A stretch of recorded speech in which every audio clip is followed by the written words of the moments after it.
Awesome. I'm gonna take these off, and I am going to go grab my Instant Pot so that we can get on with the rest of this.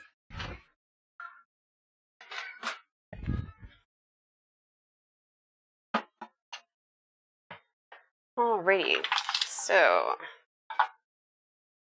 get this guy plugged in, and what I'm going to do first is I'm actually going to saute the meat just to brown it off a bit on all sides. It just tastes better that way. You can pour it in directly, but I prefer getting a little brown on it. Brown just makes everything taste better. So while we get that going, just going to let that heat up for a second. And I'm going to get my lid ready, because with the pressure cooker, you need to make sure that your sealer is 100% on, or it will go nowhere fast. Alrighty. So my lid is ready. I'm just going to pour a little bit of oil into the pot and let that come to temperature. Don't need a whole bunch. There is fat on the pork, so once it hits that heat, it'll start to sizzle itself. Let's grab some tongs here. Tongs. Okay. I know I moved all my tongs, I just can't find them anymore. There we go. Alrighty. I apologize that I can't get my camera quite up far enough. But I also don't want the oil to splatter all over everything, so hopefully you'll be able to see. But this thing heats up pretty quick. Yeah, it's already good there. Meanwhile, I can also get a cutting board and a knife out, because we're also going to need to chop up an onion and some garlic. And because it's being pressure cooked, you don't need to really worry about how well you do it. You can sort of roughly chop it.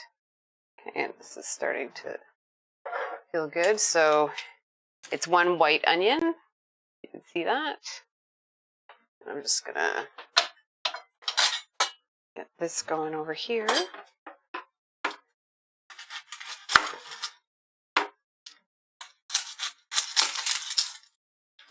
Maybe we'll switch the angles there. Yeah.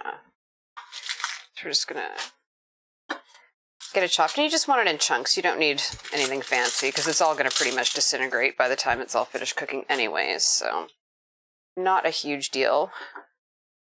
Don't need to be really fancy with it.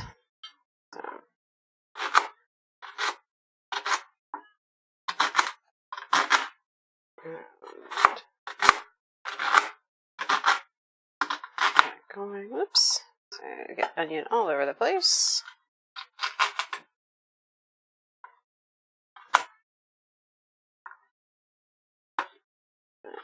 We're also going to need 4 cloves of garlic, and you can just smash those with your knife and give them a bit of a quick cut through. You don't really need to do anything special with that. So yeah, so the onion is done, and I think our oil is hot enough I can start browning these off. So you just want to put in a few at a time. You don't really want to crowd the pan, but you don't need to do it for too long either. Like, it's only a couple minutes just to get them brown on the sides. Because color equals flavor. It's why they always say golden brown and delicious, because really, anything that is golden brown is usually delicious. So, put those in there, and it just takes a couple quick seconds.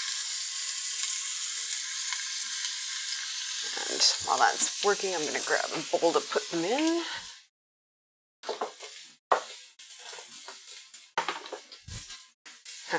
More dishes. Oh, it's saying hot already.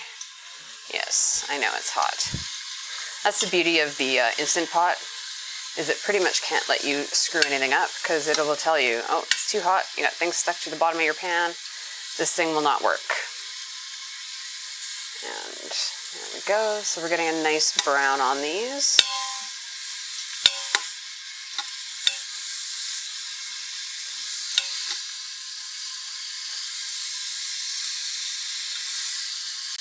Oh, I know, right, Aloha?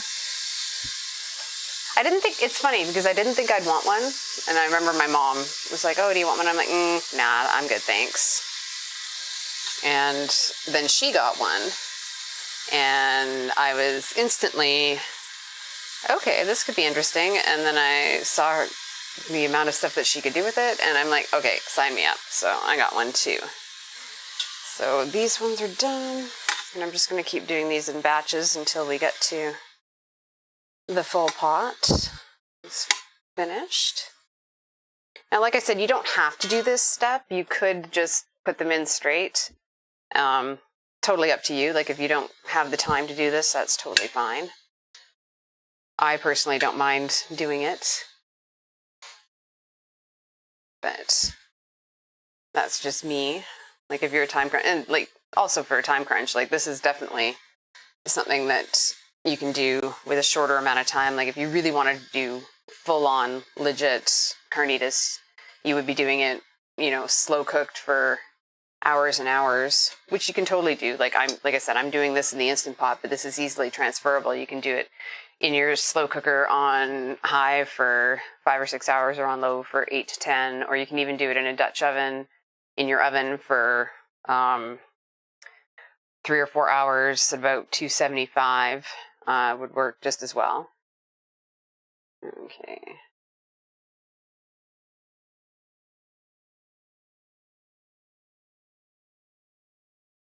And this thing has turned itself down. That's always fun. So, yeah, when it's hot, it tends to sort of move its temperature around a bit. So, yeah, it is browning. It's just not quite as sizzly as it was. We're just going to hopefully get that temperature back up. It's still going. It's just going to take us a little bit longer. And you can always add, if you find that you have a really dry pot, you can always add more oil too. It's not going to make too much of a difference because, again, we're making chalupas, Aloha. I decided that I didn't want to get canceled for complete cultural appropriation, so I figured I would find something that was authentic to the region of Mexico that Cinco de Mayo is based on and go from there. So we're going to do chalupas, which is basically like a flat taco, but you fry the shell and it's got salsas on it. So yeah, should be tasty. We're even going to attempt making our own tortillas today. We'll see how that goes. Like I said, I bought backups just in case the homemade ones don't work. Yeah, keeping it real-ish, I would say. I'm making some modifications. Like I like my food spicy. Carnitas are not typically a spicy recipe, so I'm definitely adding a little more seasoning to it. And the dessert I'm planning on is not authentic to the region, but I don't have time to make pumpkin seed marzipan.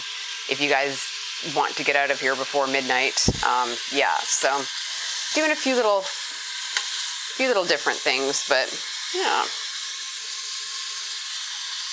Ooh, that's awesome, Elizabeth. You make awesome chilies, so I can imagine your house probably smells as pretty much the same as mine does right now, because it is smelling incredible in here. All these spices that I've tossed the pork in have started to really bloom. And that's the other thing, is you toast your spices before you put them on things, or if you do a dry rub like I did with this, the spices toast when you brown them, so you get that extra depth of flavor, which is never a bad thing. So just keep going here. I'm just excited that it was Cinco de Mayo and it was actually kind of a sunny day eventually. It did start out kind of gray, but it's always nice to have good weather for a celebration day.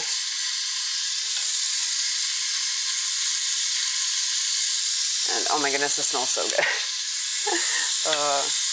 I wish I could tip it and show you a little bit. Like, that's all I'm doing is just browning them right off. Looking good, getting nice and brown. Give them a quick turn. And now the Instant Pot is a little happier with me because I'm moving stuff and there's a little more fat in it, so it's not quite as dry. Because the Instant Pot does not like a dry bottom of it when it's heating, so yeah. Ooh, that was a nose full of chili. Ooh. Yeah. I know. It's like I have to live with this for a couple more hours. It's like, it's gonna make. Oh, that was another nose full of chili. That's the beauty of adding the chili powders, is you get those different kinds of flavors. Yeah, there's nothing worse than gray meat. Like, you definitely don't want that. Because you can tell it has no flavor, and it just seems like such a waste considering you've spent all that money on, like, whatever you're buying the meat for, and meat is no longer cheap. Ooh, getting a little smoky in here. I'm just going to deglaze this with a bit of water just to keep it from being a complete nightmare. So, smoke incoming, probably. Yeah. There we go.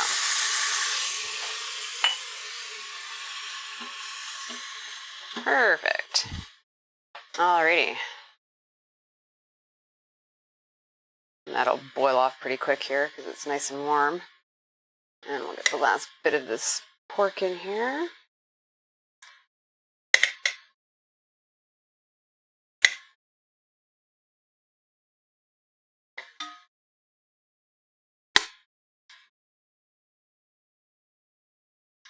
I am terrible with tongs. I've realized that quite quickly.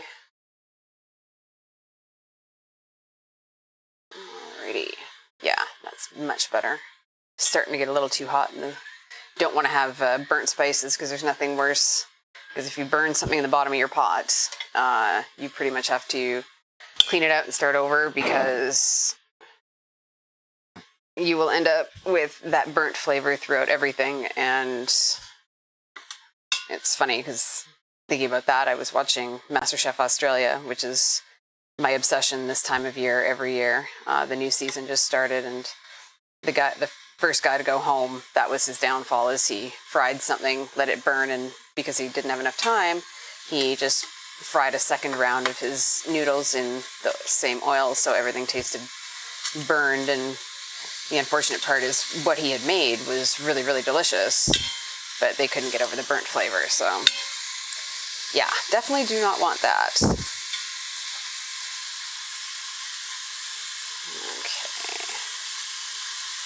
Oh, I love that sizzle. Sizzle, sizzle.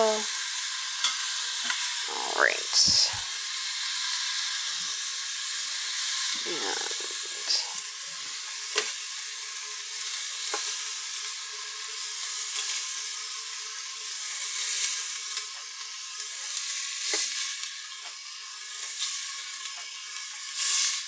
it's not quite as fatty as I thought it was going to be, so I am going to add just a smidge more oil to it just to keep it from getting too greasy.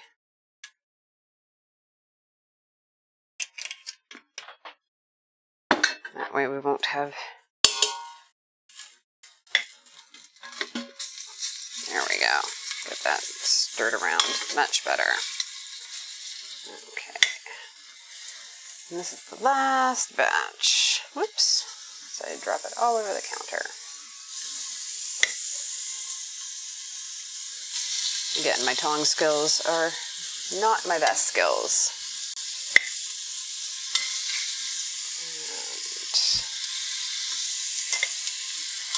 And almost there.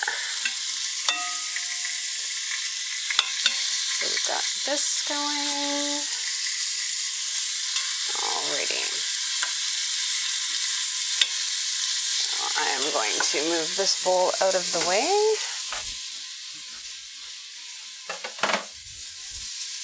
I actually took my mom's advice and I got a place to store all my more dishes. So I'm just going to move these things out of the way.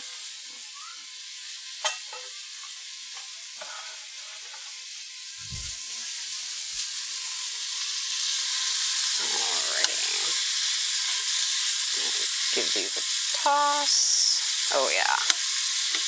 Ooh, don't want to stand too close. Just getting those chilies right up my nose. And that's probably the ancho that's doing that, just because it tends to be the spicy one of the 4 I put in there.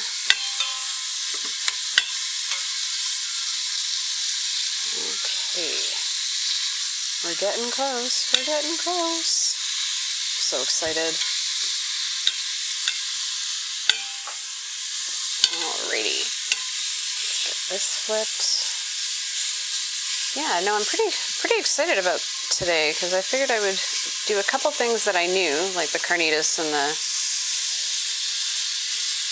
salsas, but do a couple things I didn't know how to do or I've never done before. So we'll be kind of reading the recipe and crossing our fingers. Alrighty.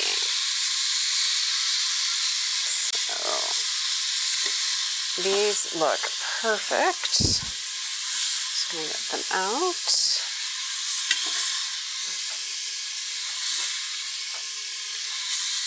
And oh my goodness, it's gonna be so tasty. I think pork is my favorite meat out of all of them. I love chicken, but I think for just flavor, pork is definitely my favorite. Okay.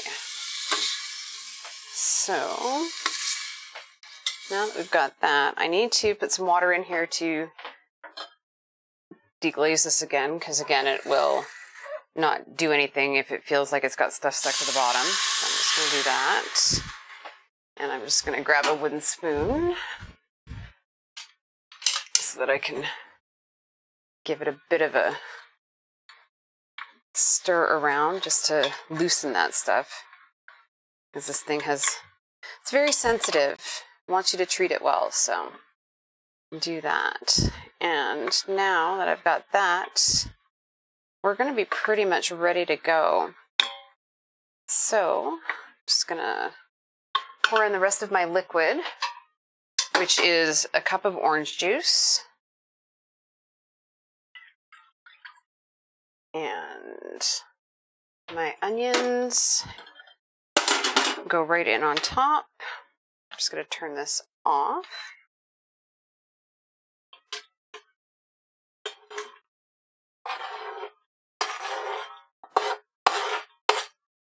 And then I just need to smoosh up some garlic.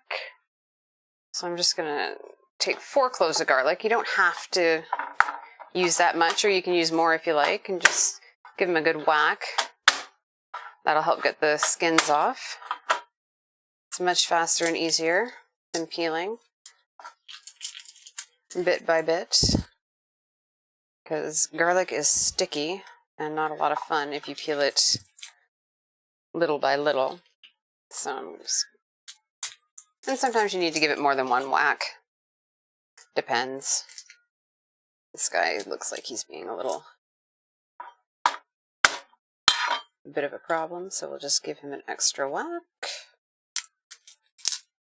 And of course, now that I've said it's the easiest way to peel garlic, this one is going to fight with me. Alrighty. And one more.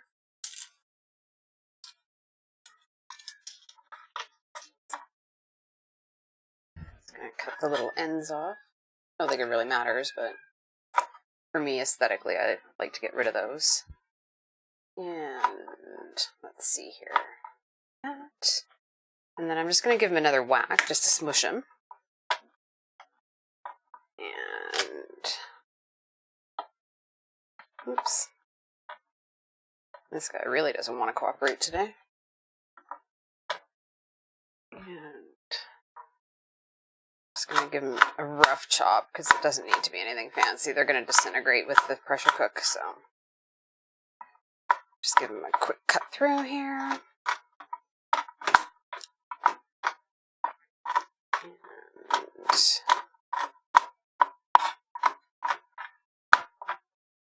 And there we go. Alrighty, so in with the garlic.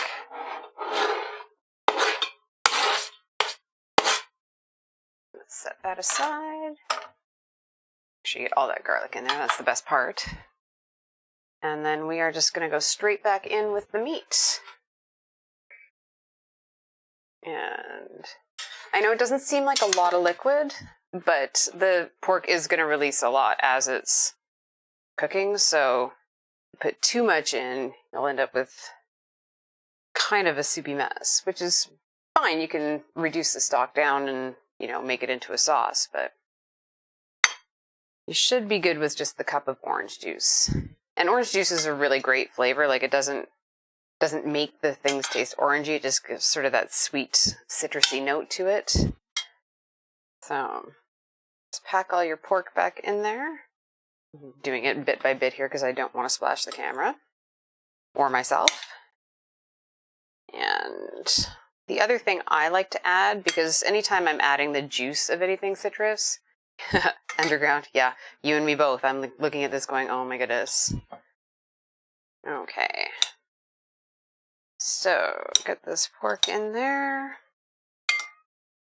And you can judge, like, if you think that it needs a little more liquid, and I'm looking at this and I'm thinking maybe it does after all, you can add a little bit more. I'm going to add about a half a cup just to make sure, because you do need the liquid in order to make the steam for the pressure. So yeah, I'm just going to put a little bit extra in there. And the other thing I like to do, as I was starting to say before I got distracted by underground, is when I put citrus in anything juice-wise, I also like to add the zest. So I'm just going to add the zest of the orange that I squeezed the juice from. So just put that in there. It just gives that little extra hit to go with that spice, a little bit of brightness. And then I'm going to just give it a quick stir around. Yeah, I'm a big zest person, Aloha. I like zest in pretty much anything, and I tend to be an over zester rather than an under zester. So, oh my god, this smells so good. Alrighty. So now what I'm going to do is I'm actually going to take this over to my table because the electrical outlets in my place are a little on the sketchy side, and I'm not quite sure I'll be able to do two things and not blow the breaker if I don't switch this one to a different one. So I'm just going to take this over to my table, and I'm going to set it to cook on high pressure for about 50 minutes. And yeah, I'll be right back.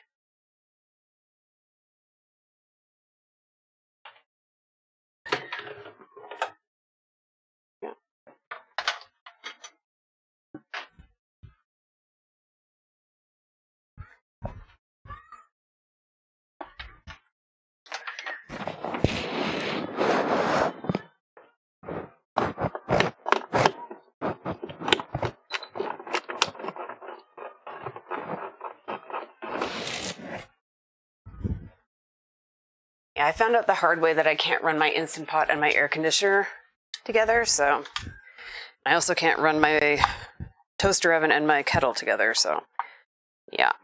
We are just going to make sure that we don't run into any issues. And if you heard that noise, that is my Instant Pot singing to me, saying it wants to work. I'm very excited about.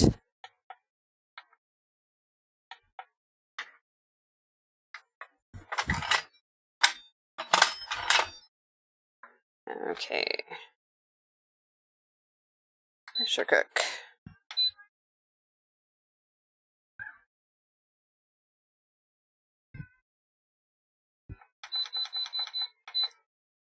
All right. We are in business. Sorry for the delay there, guys. Just needed to get that done. Scuffed power. Yeah, no kidding. It really is. Like, I've managed to trip my breakers more often than not with that. So, yeah. Figured I would avoid doing that a second time on stream. All right, so the pork is going. That'll be about 50 minutes, and then it'll have a 15-minute natural release. So now we can get on to the next thing. And one of my favorite things to have with any kind of tacos or anything is you want that sort of pickly element. So we are going to make some pickled red onions. And they're like the easiest thing in the world to make. Really, it's just basically vinegar, water, and some sugar. So let's do this. There we go. Alrighty. So what I'm going to do is I'm going to, in this little pot, bring a cup of water and a cup of white vinegar just to a boil.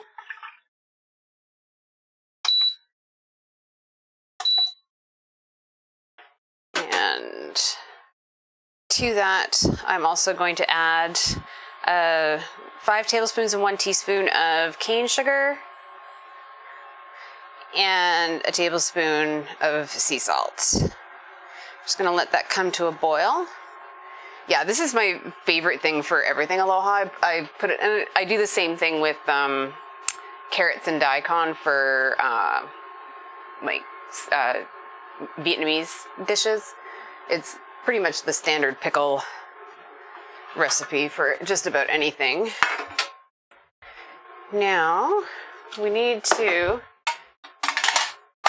slice our red onion really, really thin. The best way to do that is with our good friend, the mandolin. One of the most feared items in the kitchen. It's also one of the most useful. You have to be super careful because they are crazy sharp. So I have my Kevlar glove, which protects my hands from getting too close to the blade and hopefully losing pieces of it. Now I'm going to stand it on something that keeps it from slipping. That'll help. And I'm just going to make it the finest slice I can. So that's a little too thick. We are going to go with number 1 for this one. And then I'm just going to slide a cutting board underneath it to grab the final results. And I'm just using a red onion. You can do the same thing with white onions. I know some people really like pickled onions with roast beef and things like that. So yeah, it's the same process with anything. I'm just gonna get this cleaned up and out of the way here.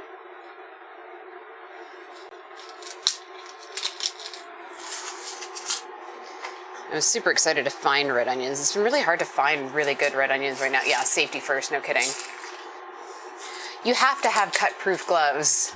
There's no way that you could do that mandolining. Like, there have been many instances where I know that if I did not have that glove on, I would probably have been in the hospital, and I'd probably be down to 8.5 at this point, fingertip-wise. So, yeah. It's one of those things that, and it's funny because I thought my sister had one. She didn't, and we found out the hard way that she didn't. So she now has one, for sure. So, and all I'm going to do is I'm going to move this out of the way, see if we can't get a better view of it. All right, so my liquid has come to a boil, and I'm just going to turn that off. And all we're going to do is we're just going to let it cool off. And we can see a little better here. All right. My apologies for the back of my head. And all you want to do is you just want to take your onion and just slowly just start to back and forth. Don't want to force it too hard, and if it starts to go off center, no biggie. And you can always turn it around.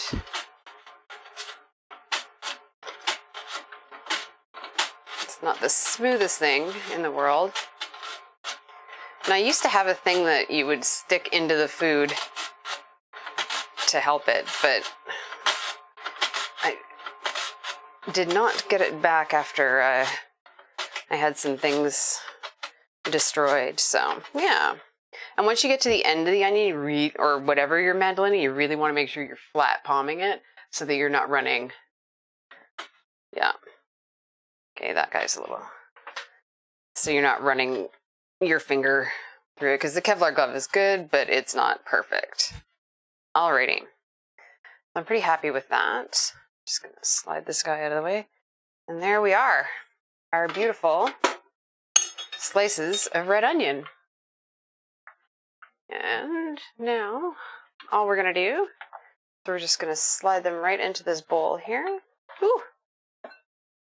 Those are some spicy red onions. My eyes are just watering now. Alrighty. So we got those going. Oh, I'm not crying. Honestly, it's the onions. I swear. And one escapee there. And get rid of the glove. The best thing about that glove is you can just wash it with dish soap. You don't actually need to put it in the laundry. Okay, so my pickling liquid is done here. All you're going to do is just pour it over.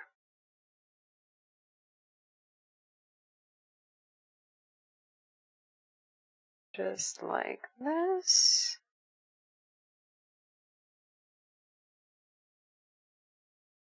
Perfect. Just going to move this pot out of the way for a second. I'm just going to grab a fork, and all you're going to do is you're just going to sort of submerge them. Ooh, those smell amazing already. And that's it. That's all you need to do with them. If you want, you can weight them down with something. I find that it's fine. Like, they're floating in enough liquid. If you find that you have a few more onions than you do liquid, you could definitely take a plate and weight it down with a glass or something on top of it. So I'm just going to slide these out to the side. Just be careful because they are still kind of warm. This is me talking to myself as I'm doing things. So yeah, we'll just let those set aside, and those will be ready by the time that we get to the next part of our thing, which is moving some stuff out of the way. Everybody, on the count of 3, 1, 2, 3, more dishes! Because yes, there are more. Alrighty. Yeah, no, Mom, this was a great idea, getting that tub. It's made my life much less chaotic in this area. So I appreciate that advice. Thank you. Let's get these out of the way. Alrighty. So, now that I've done that, I think it's time to try one of the new things that I'm doing today. And that is making tortillas. Now, I have heard many things, people saying they haven't gone well or whatever. I'm going to choose not to think negatively and see if we can actually make these happen. So, we have got all of our things here. Now, you could do this in a stand mixer. I'm going to do it because I'm only doing a half recipe because I didn't need 16 tortillas. Although, by the time I'm done, based on how it smells in here, I probably will want all 16. So I'm just doing a half recipe, but if you wanted to do a full recipe, you sure could. So you could use a stand mixer for that. I don't think with this small amount of flour that it will actually be enough for my dough hook to meet in my stand mixer, so I'm just going to do it by hand. It could be do it by hand well, or it could not be so great, but we're gonna go with this is gonna be amazing. So into my bowl, I've already measured out flour, baking powder, and salt, and I'm just gonna give those a mix to get it all nice and combined with my fancy new wooden spoon. Because, yet another dish. Gotta have those dishes. Okay, and then to that, I am going to add a half a cup of warm water. And if you've watched my streams before, you know that that is readily available from my tap. So I'll get the warm water out of my tap.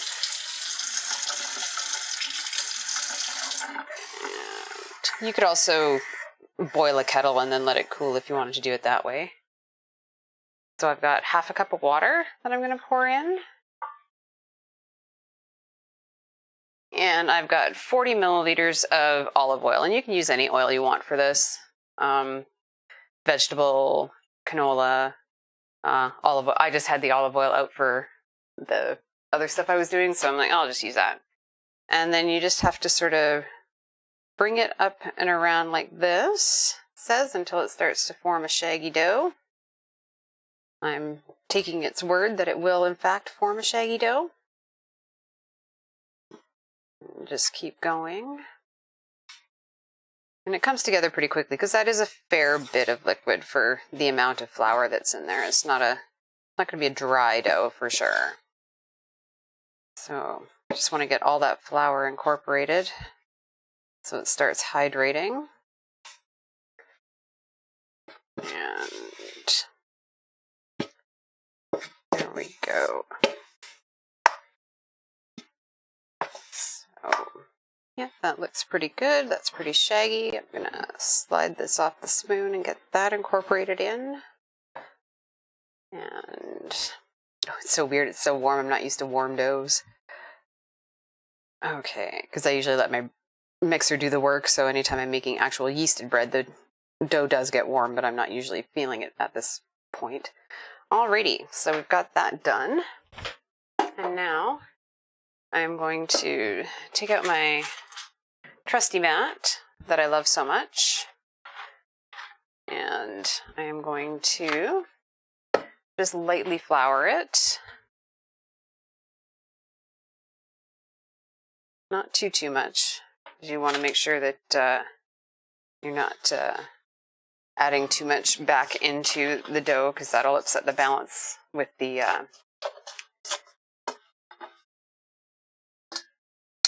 liquid to dry ingredient ratio. Okay, so that looks awesome. Actually feels really good too, which is always a good sign. And all I'm going to do is I'm just going to knead this until it comes together into a nice soft dough. And it seems to be good. Well, it looks like it should eventually grow up to be a flour tortilla, so that's a bonus. I'm kind of excited about that. And yeah, you can definitely start to feel it just getting more and more elastic as you knead it, and you'll be able to see, like, as you're building up the gluten, it'll definitely change texture. Like, it's not that sort of shaggy, crumbly feeling that it had when it came out of the bowl here. So yeah, we're getting pretty close. I'm just going to add a little more flour. I don't want it to stick too much. And there we go. Oh yeah, this is feeling really, really good. I don't think this will take very long because we're getting pretty close to smooth right now as it is. And you just sort of want to push it out with the heel of your hand and then bring it back and then give it a bit of a flip just so you're getting all of it. And oh, it's starting to stick to me. Okay. And there we go. Getting pretty close here. Now, once I'm done this, which is getting almost there, you can use both hands if you want. I just tend to favor my right arm, so I tend to do things one-handed, but you can definitely do both. Just get it all nice and worked. So what we're going to have to do is we're going to have to let this relax for a bit, because once you get the glutens all activated, they tend to tighten up like a muscle that's cramping up. So want to get that going there. Try and make sure that if you have any air bubbles in there, you sort of pop them. All right. Just do the last little bit here. Oh my god, this is so therapeutic. I could do this for a good 10 minutes and I think my arms would die. Although if you have any stress or, frustration to get out, this is definitely the way to do it. Okay. Oh yeah. That feels really, really good. Like, you can see it's not sticking to my hands anymore. It's all reincorporated itself back into itself. And there we go. Look at that. That is pretty great. All right. So now what I need to do is I need to divide it into individual balls. And the easiest way to do that and make sure they're all equal is weigh them out. So I'm going to weigh the entire ball and then realized that 354 divided by 8, hey, underground, 354 divided by 8 is how big my dough balls need to be. See if my mod can give me the quick math.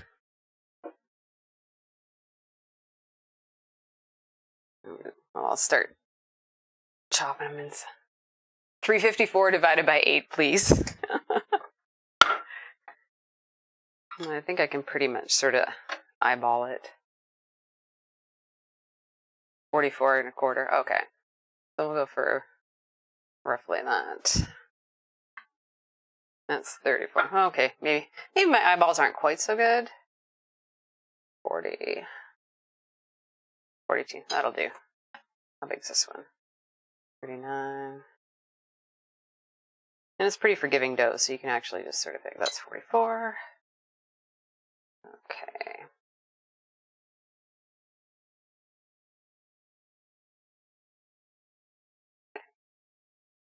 Excellent. Come on. Sometimes the scale takes a bit to register, or it doesn't register very much. Okay. I think that one's stuck at 42. Let's see what this one is. 47. Yeah, so this guy can use a smidge more. This guy can use a smidge more. Perfect. 44. And we're just going to do that with the other ones. I'm sorry, Underground. Neither. If I'd been thinking, I would have brought my big button calculator in with me. But I totally forgot that there was math involved when I had to divide things. Because unfortunately, I can't use my phone because it's sticky finger time. But I do have one of those I don't know if you guys remember them like from when you were kids, but like those My First Calculator kind of things with the gigantic buttons. I have a very similar one. I think it's like actually in real life an accounting type calculator for people who do all sorts of fancy calculations very quickly and don't look at anything. So they have really big buttons and I love it, but it's not with me right now. So there is that. Okay. Oh, that guy's way too big. 47. What? Well, that guy was 42, so I can make him a little bit. 45. Okay, let's see what this guy is. 46. Close enough. Alrighty, so now that I've got those old people calculator pretty much, I'm just going to roll these into a ball. And then we are just going to place them on a tray, and we're going to cover them with a towel just so they don't completely dry out. It doesn't need to be a damp towel, just a towel. And we're just going to let them rest for at least 15 minutes, and since I've got other things planned, they'll have plenty of time to rest. And then once they've had that time to rest, we can roll them out and cook them up. And the other thing is if you are expecting just to let them rest for 15 minutes and they don't start to roll out nicely for you, like if you see that they're starting to spring back into shape, you need to let them rest a little bit longer. And that's the same with any kind of bread. If you find that your dough is resisting you, then you just need to give it a little more time to rest because it's clearly still very stressed out. Alrighty, so I'm going to pop these babies. And I've just got some parchment on my tray just so they don't stick. And they're not going to rise or anything. Like there is baking powder in them, so they will have a little bit of a lift to them, but they're not going to puff up like a loaf of bread or anything. That's not the aim here. So there we go. All right, my lovelies. That looks awesome.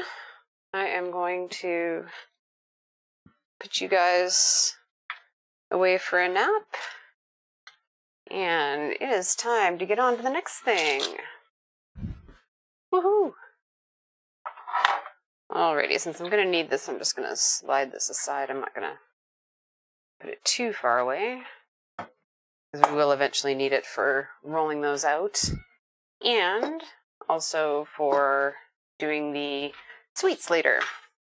So now that we are back at getting other things done, we are going to start with another part of what ends up building the chalupa, and that is salsa verde. Now, I warn you, this is not going to be a completely authentic meal all around in general, because I'm one of those people that can't eat cilantro. It tastes like soap. I hate it. I can't do it. So what I am going to do is I'm going to grab,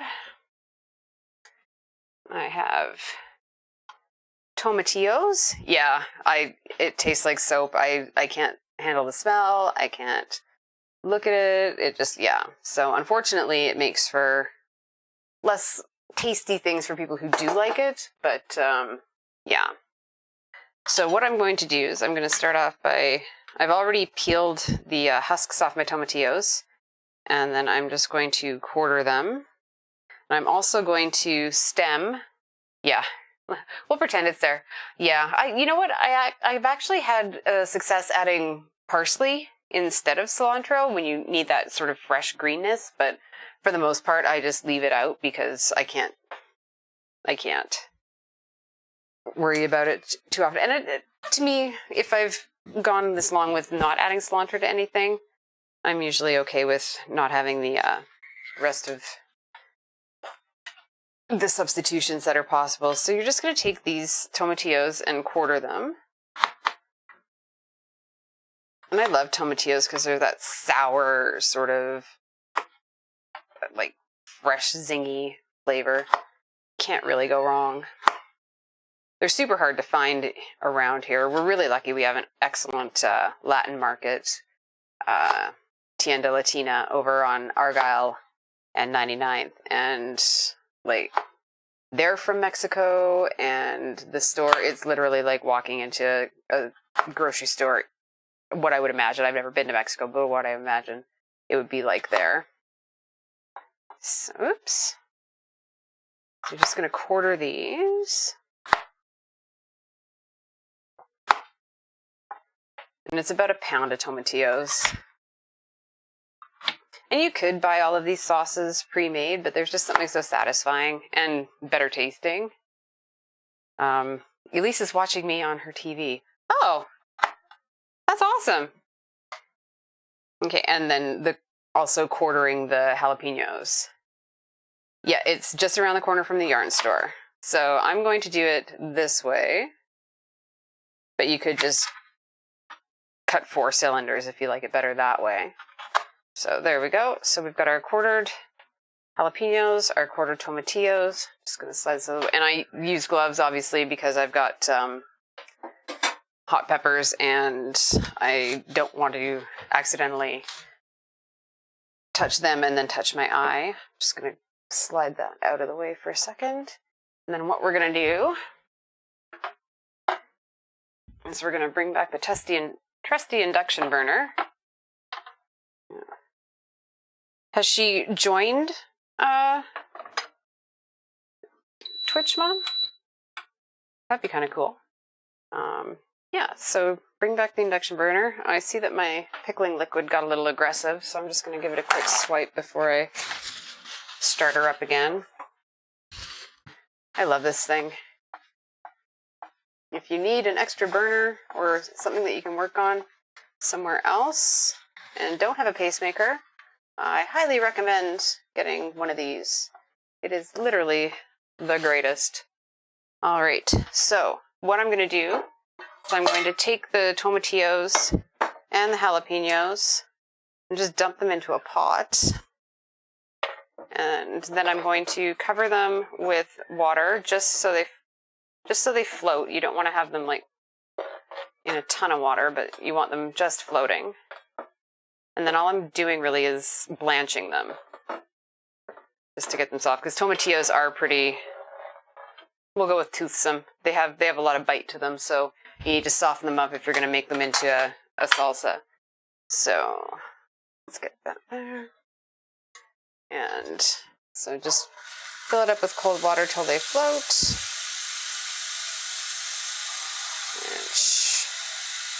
And there we go. Perfect. You see? Yeah. I don't think you'd have too much luck with a very long spoon if you actually wanted to do something with real finesse to it. But yeah, and then we're just going to bring this to a boil, and we are going to let it simmer about 3 to 5 minutes. That'll soften it up.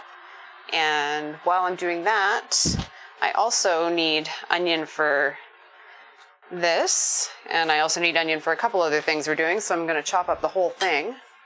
I'm not going to use the same board that I did with the jalapenos. I'll use a different one just so that I'm not potentially getting my stuff all mixed up here. So we'll switch so you guys can see me a little better. And I use white onions. That's pretty traditional with Mexican food, is white onion. But if you don't have white onion, that's fine. You can use whatever you like. I usually use white onions for everything all the time anyways, with the exception of my Indian cooking, and then I'm using red onions because that's traditional for that. And it's red onions, you would think that they're onions, pretty much everything tastes the same, but they do have quite a more sour and a hotter bite to a red onion, which makes it perfect for things like curries and stuff like that. So, yeah. And let's go. Come on. Oh, we're already boiling. That's awesome. Yeah, no. The induction burner is your best friend if you want to get things done quickly. And so I've got my onion peeled here. And I'm just gonna give it a chop. Now, because this won't be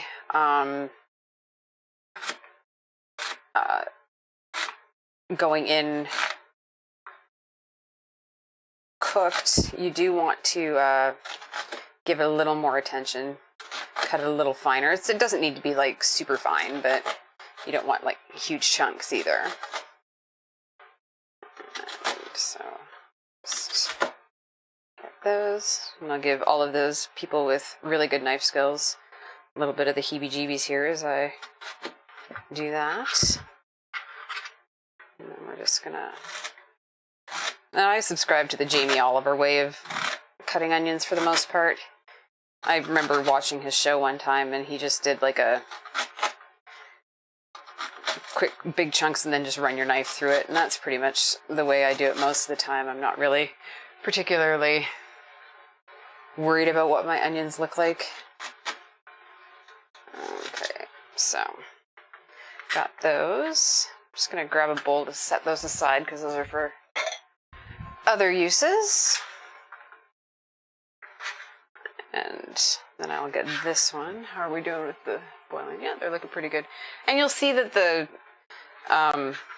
tomatillos will turn a slightly paler shade of green, so definitely keep an eye out for that if you don't remember to set a timer. Like, I don't remember to set a timer half the time. And yeah.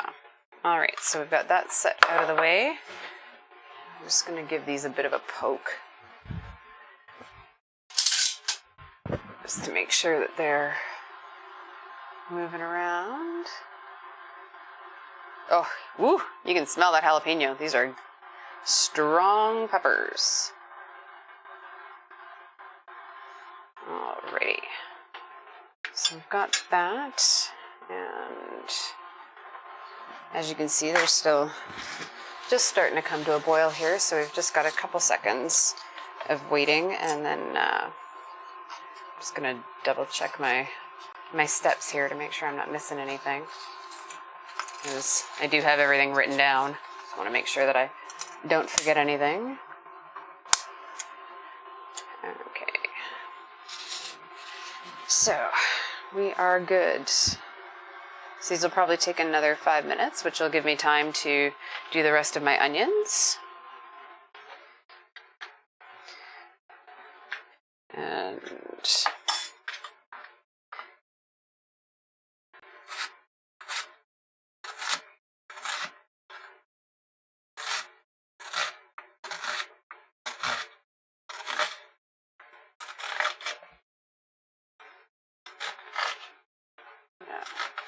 oh, it smells so good. I'm like, it definitely smells like Cinco de Mayo in here for sure. Like, I've got all those beautiful Latin smells the onions and the chilies and the peppers. All right, I'm just going to do a quick chop with these.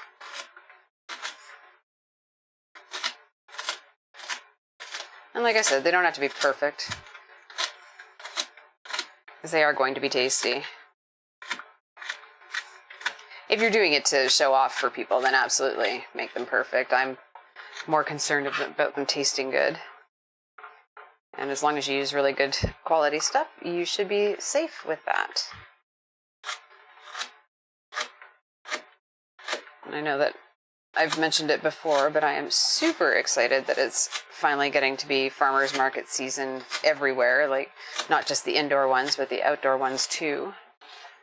Because I know the one down the street from me had its first one on Sunday, and it does have a mini one on Wednesday, but I don't know if there are really all that many vendors there. But I'm just so looking forward to spring produce and all that fun stuff. And like asparagus, it's one of my favorites.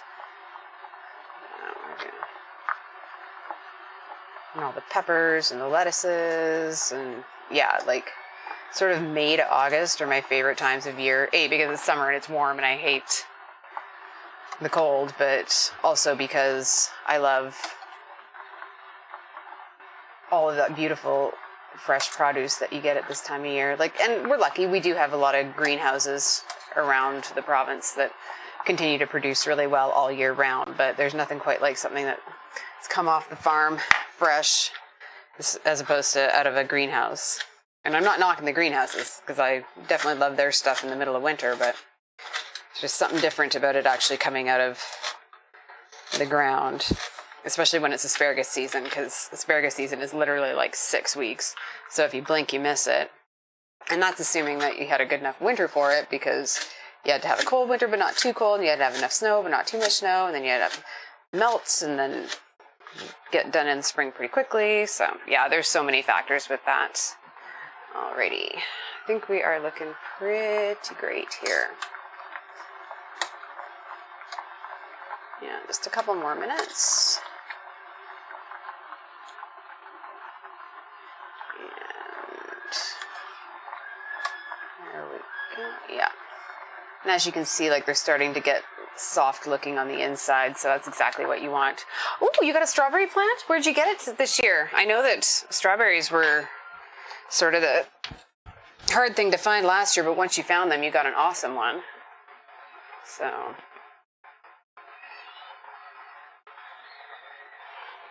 I know I saw people walking around with plants leaving Collingwood the other day, and I'm like, oh, it'd be so nice, except I don't get much sun on my balcony, and with the weather we had last couple of years, it didn't seem like there was really a point to getting plants, but I'm sort of thinking about maybe doing it again this year, or just, you know, planting stuff at your place and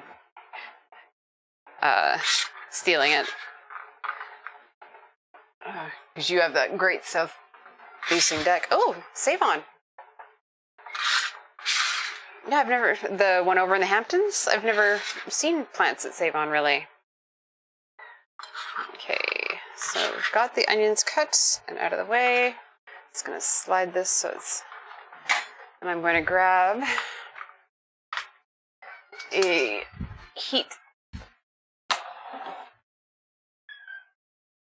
heat shield.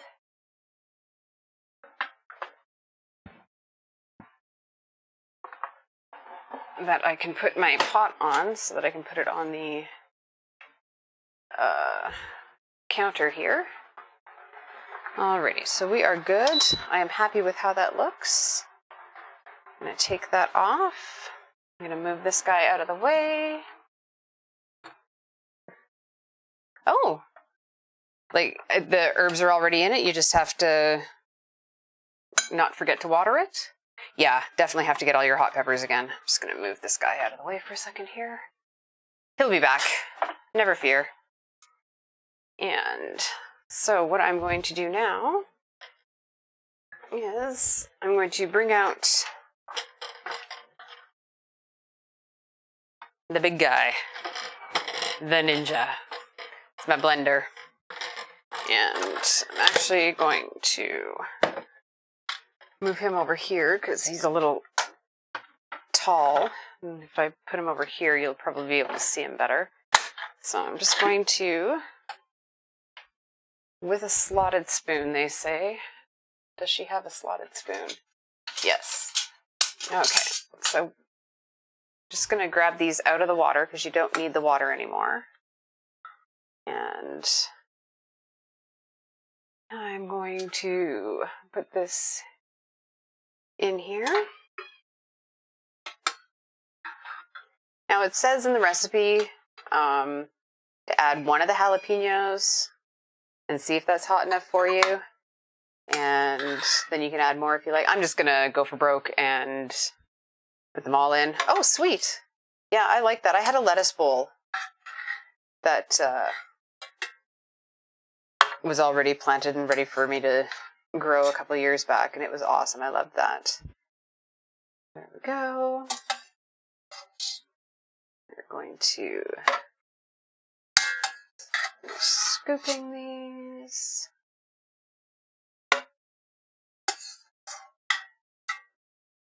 Okay. That's done. Perfect. Okay. And just going to dump this water since we don't need it anymore. And we can slide that pot out of the way. Now when you are... Ooh, a kale planter. Yum. When you are blending things that are scorching hot like this, you really need to make sure that you don't have it in a completely sealed environment. So what you want to do for sure is, if you have a lid that looks like this, just keep this open and use a towel over the top of it, and that way you won't end up with the steam building up and causing it to explode. Like, this is a plastic blender, but I don't want to find out if it would actually explode. So I'll just make sure that I put, leave the top open and put a towel over it. So we'll get him hooked up here. And off we go. Just gonna grab a towel. And just do it like that. And we are going to pulse it first.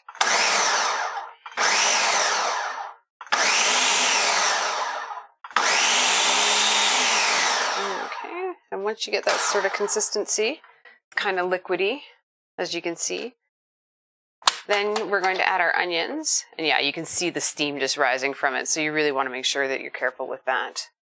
And we're going to add our onions, which are here. And we're also going to add some salt. I'm using sea salt. You can use whatever salt you like, but I like the sea salt just a little bit. It's not quite so salty. And you could use a smoked sea salt. That'd probably be nice as well. So you add that. And this would be where, if you were using cilantro or parsley, you would add that now. But like I said, I will not be. So we are just going to continue on like this. That on there, and just pulse until the onions and everything are combined.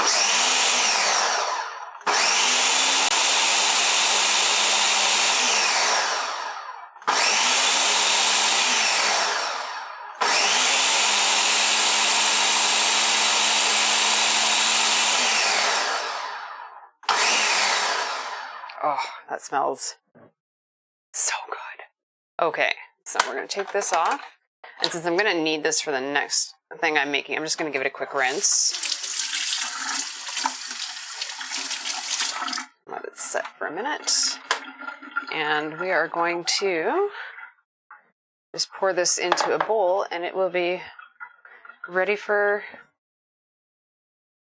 making our chalupas in a bit.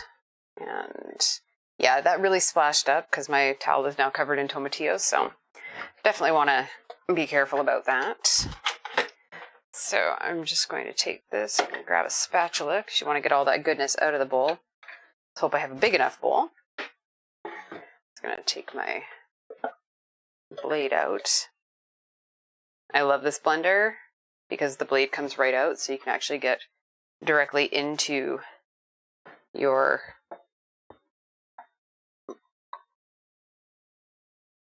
blender jar and not have to worry about it. Oh, perfect size bowl. Nice. Oh my goodness. Now, how good does that look? And that's, like, seriously, that is authentic Pueblan salsa verde. That's literally how they make it, minus the cilantro. And like I said earlier, you don't have to make it as spicy. Like, it is spicy. You can do a couple different things.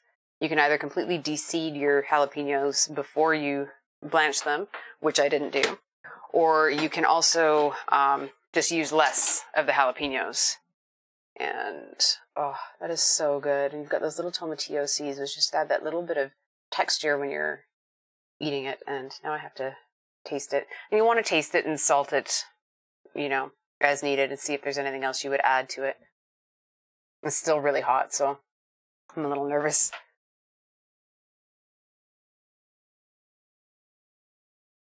Oh, that's perfect. It's that sour, tangy, got that onion hit, that raw onion has that, like, real aggressive, but it's not, like, overwhelmingly unpleasant. Yeah, that is good. I'm actually going to add a little bit more salt. Yeah, definitely needs more salt. Actually, on second thought, no. Once you have a hit, and it's nice, the jalapeno is not, like, crazy hot. It's like, it's there, but it's just a nice little sing in the back of your throat, so it won't blow your head off, which is definitely something you don't want to have happen. So yeah, salsa verde, complete. We're getting there. I am going to move this out of the way. I'm going to park it next to my pickled onions, and we are going to get on to a salsa roja, because part of the whole lore behind, and I'm sorry, I have to rinse my blender jug out again because the next part of this is done in the blender as well. Part of the lore with this whole dish, this chalupas dish, is that it ends up being the colors of the Mexican flag. So you've got the white, you've got the green, and you've got the red. And they actually have another couple dishes, one of which has like a white sauce, which is really cool. But unfortunately, it has nuts in it, and being allergic to nuts, those will not be happening in my house. So, get that done. More dishes. Yeah, I'm actually doing not too bad for dishes today. Not too bad. So, just gonna get this out of the way. Perfect. And slide my blades back in there. Yeah, no, if you have a chance, I got this Ninja at Costco. It was on a ridiculously sale price, and it is the best blender possible. Like, it obliterates things. It's fantastic. Okay, so yeah, we're good. So now we're going to move on to the salsa roja, which is just a red sauce. And the beauty of it is that it is about equally... I have the dish tray in my kitchen. Thanks, Underground, for pointing that out. Yeah, so we're going to do the red sauce. And it's a very traditional one as well. And it's basically the same components, only it's red tomatoes instead of tomatillos, which is why it's roja, because roja is red in Spanish. All right, starting to fly apart here. There we go. Alrighty. So all we need to do is, I'm going to cut the top off the jalapeno, and I'm living dangerously now. I'm not even going to put gloves on. I'm not going to de-seed it because, like I said, I enjoy spicy food. But you can absolutely cut it in half, take the seeds out. That'll help dial down the heat for you. I'm also going to, it doesn't say to cut the tomatoes, I'm just going to cut them anyways because that'll just make less work for my blender. Not that it needs the help, but... And you can judge by the size of your tomatoes. If you have really big ones, you might only want 2. These are fairly small, so I'm going to use 3. If they're super small, or if you're using something like plum tomatoes, You might even go up to 4 or 5, depending on the size of them. So I'm just going to do this. And also get a clove of garlic. Smash this baby up. And get that in the pool with everybody else. And this, again, would be, you know, another dish that would have cilantro in it traditionally. But again, I won't be using that. So get the garlic in there. And just going to slide these seeds off. And I love this one because it's just so super fast. Like, you literally put everything in a blender. There's the lid. And this one you can leave the lid closed because it's not hot. And again, just put the lid on. Oops. There we go. Oh, why are you being...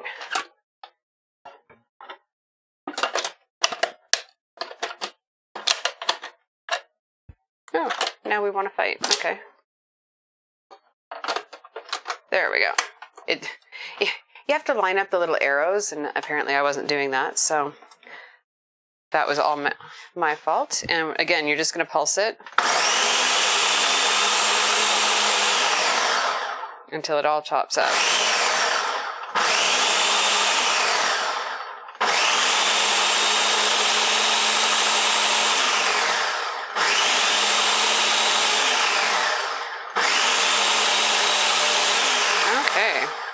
Yeah, like I said, this guy is kind of amazing. Super quick, super strong. Just going to move that base out of the way here. And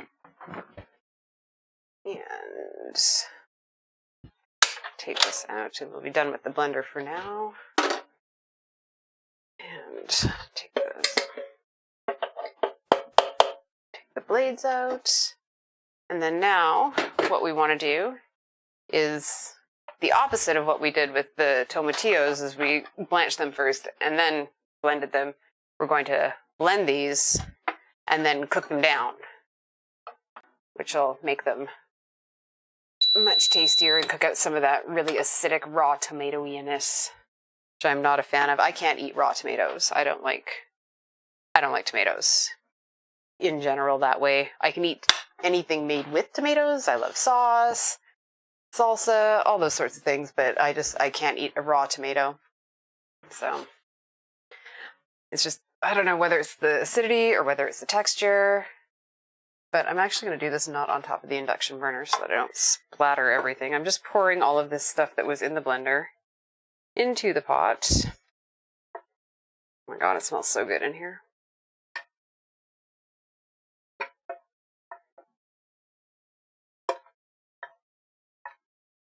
Alrighty, so good with that.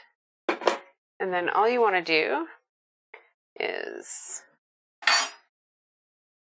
clean off the burner a bit there. So you just want to heat over medium-high heat until it comes to a boil. Once it starts coming to a boil, then you take it off the heat and you are good to go. Yeah, tomato cilantro salads. Yeah, that sounds like I'll be starving if that were the only thing on the menu, for sure. Oh, see? We're already starting to boil here. Let's get a little less aggressive. Yeah, like these induction burners are not playing around at all.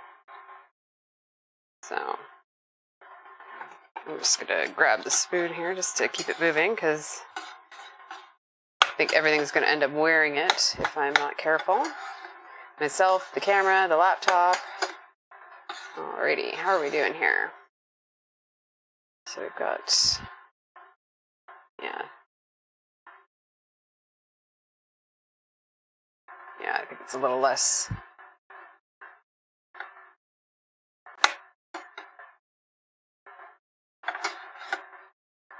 Yeah, that went from 0 to 60 in no time. See, there we go. Yeah, so probably a good idea if you've got this anywhere on a normal burner probably won't go mental like this. On an induction burner, you do need to keep an eye on things much more closely because they do heat up much faster. So, and part of this is just cooking out sort of that raw flavor of the onions and everything like that. And you can add a little olive oil to it if you want. I'm not a huge fan of that. I just want to have it cooked out a bit, so. And you can also add salt to taste. I'm going to wait until it's cooked down a bit, because I don't want it to be too,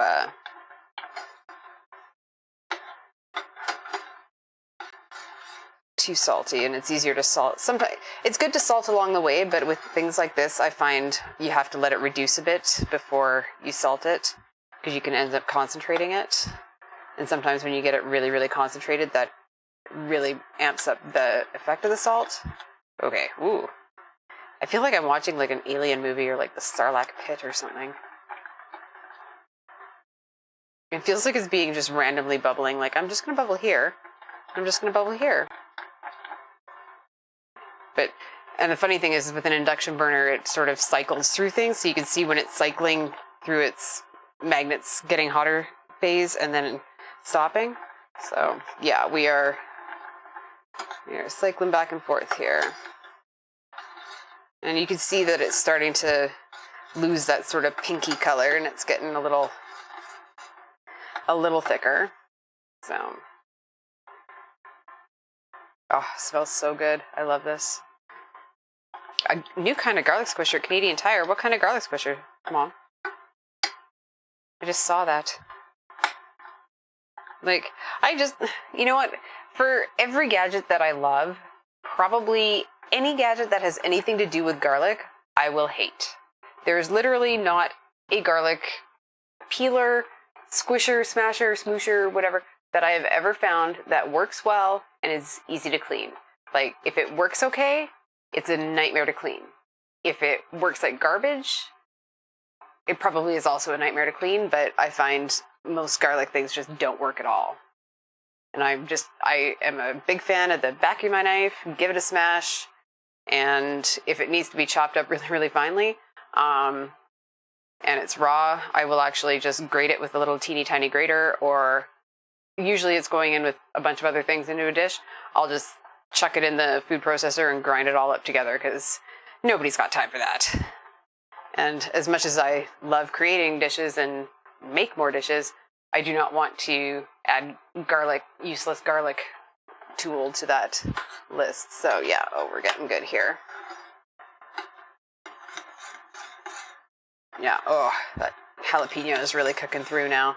And it's funny because it's round with a grater sort of bottom that you press down and garlic pops in the container. Okay, so is it like a slap chop kind of situation? You remember the slap chop, right? Like that weird guy, and you could like slap chop anything. Yeah, like it sounds like a slap chop, doesn't it, underground? Like, to me, that's what it reminds me of, just with that description. Like, please tell me if I'm wrong. But that's what it kind of sounds like. And I know, like, I've seen a couple different variations of it. Like, I know Starfrit has one, because Starfrit is literally, like, one of the greatest gadget companies out there. They'll see something that another company does really well, and then they'll emulate it, and it's usually cheaper, and it's just as good. So if you don't need the brand name thing right away, like the OXO or the, Williams Sonoma or whatever, wait for the Starfrit. It's usually just as good. Oh, fits in the palm of your hand. So, okay. So are you like putting it in your hand like this and then going whack? Like, is it like a mitten? Like you put it on your hand? Or do you hold it like this and do the claw thing? Like, I'm confused. I'm not able to visualize how this would work. Okay. That is a beautiful dark red. I'm loving that. And I am going to take that off the heat now. I'm just going to set that aside, and that will be good to go later when we're finishing up our chalupas. I'm just going to add a little salt now and see how we're going. Just a pinch to start.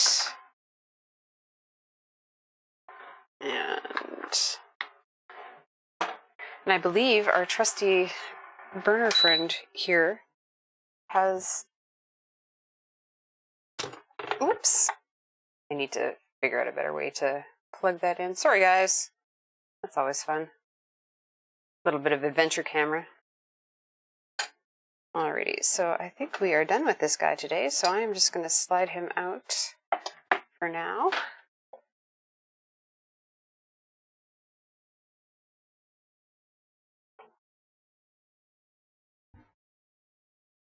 And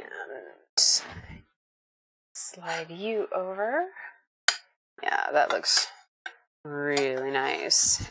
And it's meant to be not super thick, but I like it because it's not like chunky. I don't like chunky. Think little round container with grates on bottom. I just don't get it. I am desperately trying to visualize that, Elizabeth, and I'm just not seeing it. I'll actually have to see it in person because that is mind-boggling. It's not making any sense to me. Alrighty, so I'm going to slide the salsa out of the way. So we have pickled onions, we have salsa verde, we have salsa roja. I'm just going to go take a quick peek at the pressure cooker to see how the carnitas are coming along. I will be right back.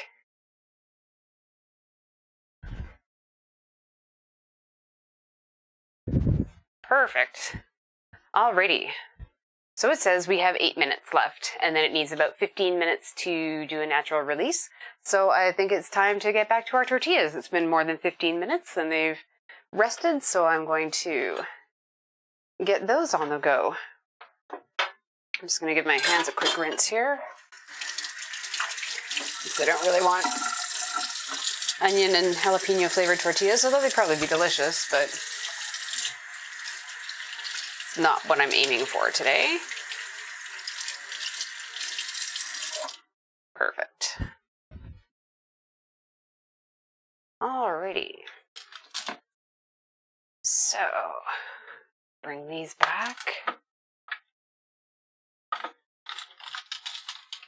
Oh, those are pretty.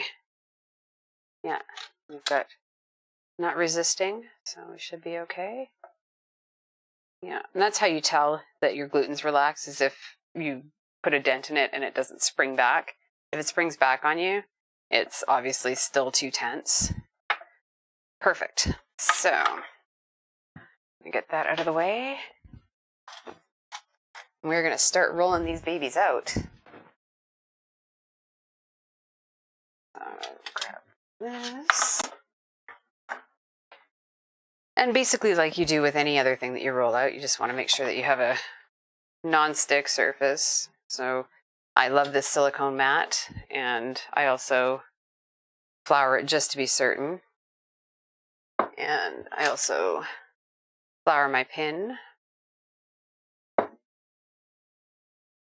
And it says to get them to about 6 to 7 inches in diameter, which is kind of perfect, because I really don't think they'll get much bigger. So just give it a quick rub, and then we're just gonna roll, roll, roll. And after every few rolls, just pick it up and move it around, just so you don't end up with it stuck to your mat, or if it needs a little help, you can give it a little bit of love. So this one is actually just about there. I'm just gonna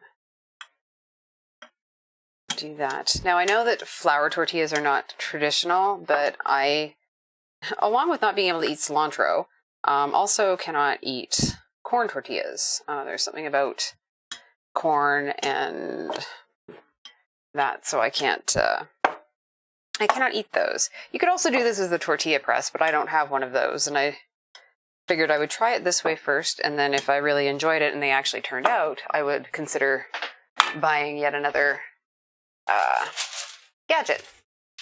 Now, once you're done with that, I'm just going to put them on pieces of wax paper so that they don't stick to each other, because you're going to roll all these out all at once, and you're going to pile them on top of each other. So I don't want to end up with them all stuck together, because that would just be sad. That would be really, really sad. And I'm just going to keep going here. How about white corn? I can't do white corn either, actually. I tried it just as an experiment. I thought maybe there was something about the yellow corn, and yeah, no. So I can't eat Doritos. I can't eat cheesies. I can't eat tortilla chips of any kind. I can't eat yellow corn taco shells. Yeah, so that is why we are doing the flour here. I do have backups in case these didn't work in the fridge that are corn, because it's really hard to find small flour tortillas, because people tend to use those for bigger, sturdier things like burritos and wraps. So these are not going to be perfectly circular, and I'm not going to stress about it, because honestly, as long as they taste good, I'll take ugly delicious. Yes. How much time left on the Instant Pot? Oh, perfect. Thanks, Underground. Yeah, so we're just going to keep going with these. They're not looking too bad. And then hopefully they'll cook up pretty quick. So, what's the sad face for, Elizabeth? Oh, because I can't eat corn? Yeah. Yeah, it's weird. It's like, as I've gotten older, things that I loved as a kid, I can't eat anymore. Like, I developed a nut allergy. Can't eat corn. Like, corn. I can eat popcorn, though, which is funny. And I can eat, like, corn on the cob type corn. I just can't eat, like, processed into delicious things like tortillas and chips and snacky things corn. Yeah, I'm actually pretty excited about how these are turning out. So I'm thinking I might not need a tortilla press. I might get one anyways, but I don't think I really need it. You could also stack these between parchment if you want to. I just happen to have the wax paper kicking around, so yeah. Yeah, it is really weird. But you just get used to it and work with it. It kills you once, you learn quickly. So, yeah, but at least it's not an allergy. Like, if I did end up consuming it, like when I bought the white corn backups for this in case the flour didn't work, I did try one just to see, maybe it was just yellow corn, and that's how I discovered that it was, nope, white corn too. So I know that, okay, this one is messed up. You want to try and keep them as circular as possible, but apparently circles are not my forte when it comes to rolling things out, and that pretty much goes with any kind of circular thing. Cookie dough, yeah, bread, pastries. Yeah, so, okay, that one kind of looks like the Millennium Falcon in a very weird way, so we're just going to pretend that one's celebrating May the 4th, a day late. Although, I was looking online today, and Tad, good to see you! Shout out to one of my favorite people in the planet. I am making carnitas that is going to be turned into chalupas, and then I've made some pickled red onions, I've made some salsa verde, some salsa roja. I'm just right now rolling out my flour tortillas that I decided, since I've never made them before, hey, why not? Let's do it today. So yeah, we're doing the Sanko de Snacko. So I've got 4 more of these to do.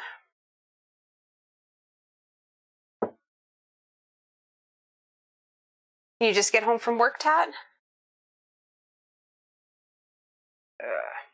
Yeah. Snack time is the best time. All right. Yeah. Now, you're just in time to watch me not be able to make a circle. So, yeah, that's the perfect time. I hope you had a good day at work. I know you were up late with the rest of us hanging out with the database last night, so I know I was a little sleep deprived this morning. Okay, this guy's a little sticky. All right, and I'm excited because in the background my Instant Pot is beeping, which means we'll let it rest for about 15 minutes to do a natural release. And then we will be ready to start building some chalupas, which I'm very excited about. Oh, I have a feeling I'm going to be like that kid.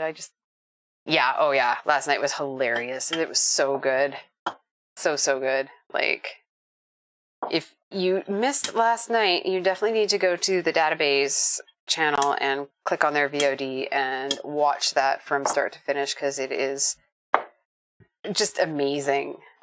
Like, mind-blowing. I got goosebumps watching some of it. It was just so cool. Alrighty. So, thanks, Underground. Yeah. And I love that they played into the whole Star Wars thing, like bits being credits, and yeah, it was so well done. Can't wait to see what they do next. That should be interesting. I'm also very excited for Underground to start his talk show, because the whole hosting gig seems to be your wheelhouse, Underground. That was hilarious. And, oh yeah, and just in case I forgot to tell you, Underground, Tat wants James with Leia Buns emotes. Yeah, they're from LA, for sure.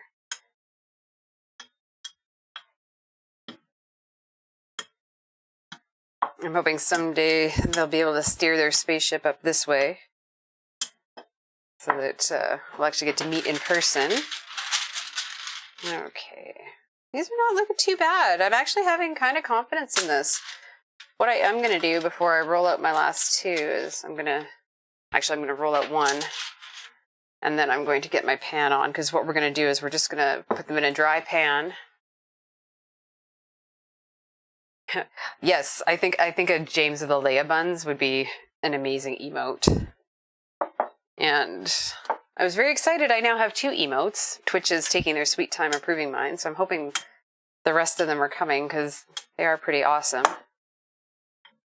Because everybody needs a more dishes emote, myself included. And yeah, there's a couple other ones I think that will be enjoyed by all. And I should have my channel points sorted by the weekend. So, you found it. It's all Gouda. Yeah, I should have my channel points sorted by the weekend for redemptions. I've now named them. They're amuse-bouches. So, yeah, I'm pretty excited about that. And that way I'll be able to let you guys have a bit more of a say in what goes on. Though I don't know if I'll let you dress me up in a pizza costume. That might not happen. Okay, I'm just going to go put a pan on the stove and get it going. It's just going to be a dry pan. You just want to... This pot. Cool, yeah.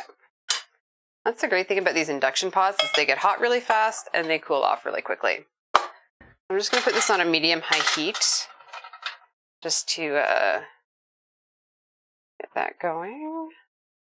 Let's see here. Yeah, I want to make sure that that gets nice and hot, because all we're going to do is we're just going to bring these babies straight over, and we are going to put them on the heat, one side then the other. We should be good to go. So, oh yeah, that's heating up nicely. So I'm gonna come back here, finish my last one. Get that going. A cupcake costume. You know what, Tat? I was actually thinking, I was gonna do it as sort of a laugh. I was gonna do like a time-lapse video of me successfully making caramel. And I'm like, yeah, no, you guys could. I'm actually hoping that one of the weekday shows that I end up doing, like once a month, there'll be a Wheel of Misfortune type idea, which is where you guys get to pick the kind of cuisine, you get to pick a specific ingredient, specific piece of equipment I need to use, like the air fryer or the Instant Pot or something like that. And then how much time I'll have. So that would play quite nicely into that, I think. Okay. Well, this guy's just being a little sticky and annoying, so we'll give him a little bit more love. Okay. I think that is round-ish. I'm pleased with that. We're gonna put this last one on so we don't stick all together. And grab a pair of tongs. Meat and tongs. I think the only thing crazier. Oh, thanks, Tat. I'm hoping it works. I think it'll be fun for all of us. Mostly you guys. No, it'll definitely be fun for me because it'll be nice to be able to interact and have some new ideas. So I'm just going to take these over to the stove and we are going to hopefully have some success. Fingers crossed. Okay. Now I'm just going to grab my towel because as I'm taking them off, I'm actually going to want to keep them covered just so they don't get all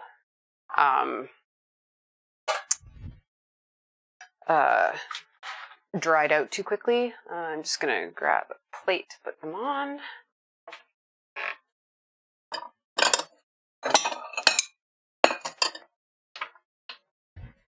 And alrighty. So don't do this at home, kids. This is not the right way to test your pan, but it's pretty close.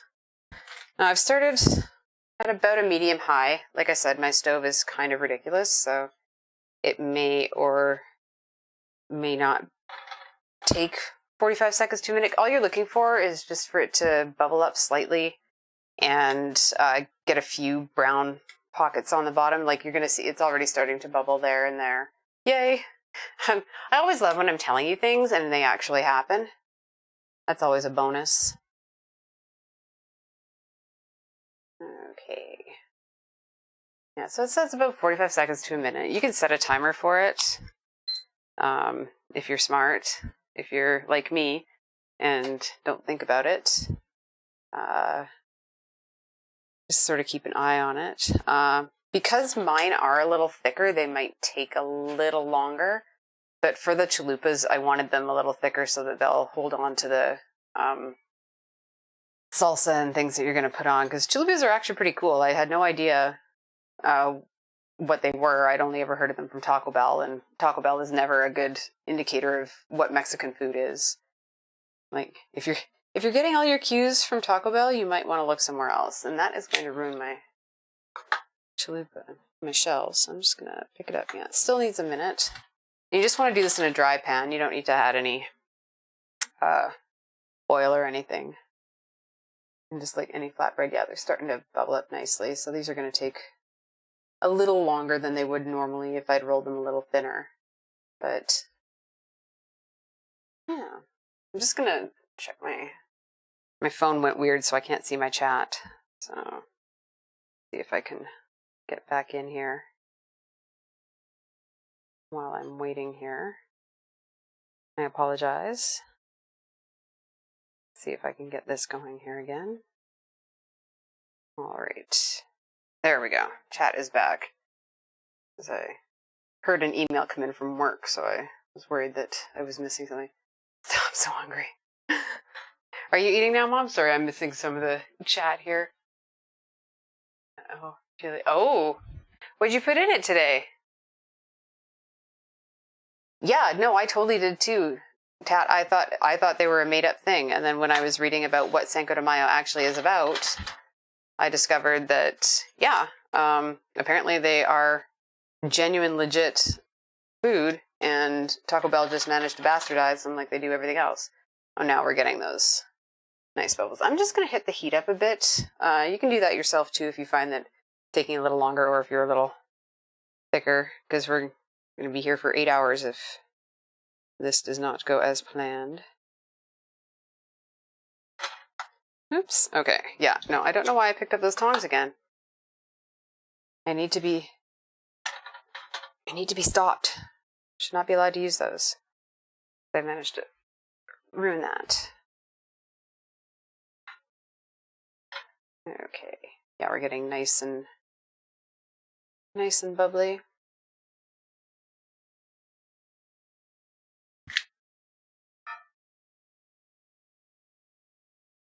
Okay. Yeah, a couple more seconds on that side. Pepper everything in jalapeno focaccia. Ooh. That sounds delightful. Like, did you buy that, Elizabeth, or did you just see it? Oh my god. I'd be all over jalapeno focaccia, that's for sure. Alrighty. Alright, so that's perfect. You just want little brown spots like this. And we just need to do the exact same thing on the other side. And it doesn't take nearly as long on this side as it does on the first side, so that's good. We're learning as we go. Gotta love these experimental things. Like, hey, let's try something different. See if it works. Avon, oh cool. They do have some really cool breads and stuff there. I don't go there very often though. I always forget about it. It's kind of like an out of sight, out of mind thing. It's like Safeway's down the street, so I go there. Or Costco. Okay, a couple more seconds on that and we should be good to go. Is it like all through the bread or is it just on top of the, as a topping? Alright. Kind of reminds me of making rotis with my aunt. Okay. Oh, look at this guy. That's awesome. I'm going to take him off. I'm going to cover him with a towel just so that he doesn't dry out. And we are going to put the next one in. Yeah, definitely needed to turn my pan up a bit. So, yeah. And you can just, yeah, you can use wax paper, use parchment between them. Just make sure you have something between them so they don't stick together. Like there is oil in them, which is why you're hearing that sort of frying sound. But there's not enough oil to keep them from not wanting to go back to themselves. Ooh, jalapeno Asiago. That's kind of like those buns they have at the Bonton that we love so much. That's a really good combination. It's kind of like having your own cheddar, like white cheddar. Oh, so good. Okay. Yeah, this is going much quicker now that I've turned my pan up. I'm just going to go check how long I've got left on the Instant Pot. I will be right back. 3 minutes. 3 minutes. Okay. And then we get to do the big reveal. I won't be doing the steam out in all of your faces. But that's the other reason I wanted to move it to the table out of the way, is because my cupboards are so low. I hate releasing the steam on my Instant Pot and having it go inside. Oh, geez, you know what? I should be fired from tongs. I just really should be fired from tongs. I don't want it going up into my cabinets and making the wood swell and everything, and I also have to like wipe down the cabinets after I'm done. Oh, this guy looks a little overexcited. There we go. There we go. These look like actual real flour tortillas. Pan flip it. I can see. Yeah. I don't like. I get it. It's, standard apartment, boring cabinets, but it's so frustrating that I can't really do anything because they come out far enough and they don't give me enough space in front of them to have my Instant Pot. So I have it sitting on my dining room table where there's at least enough free space that it won't be quite so bad. Okay, and this guy has a monster bubble in him. I'm not sure how this is all going to work out in the end, but oh, he's poofy though. I'm kind of excited about that. Alrighty, but he's keeping the rest of his buddy from getting a bit of a color on him, so I'm just going to give him a bit of a smush. Okay. Yeah, I'm happy with that. So we're going to slide you off. Oh yeah, he's already deflating, so that's good.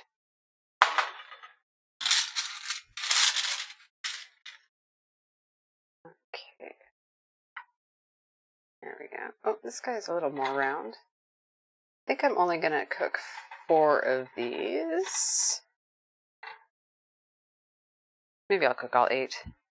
The other thing is you can make them up to this stage and then pack them in the freezer in a plastic bag and freeze, and then you can just cook them at as you want. So if you make like I said, I just made a half batch. I didn't make the full batch.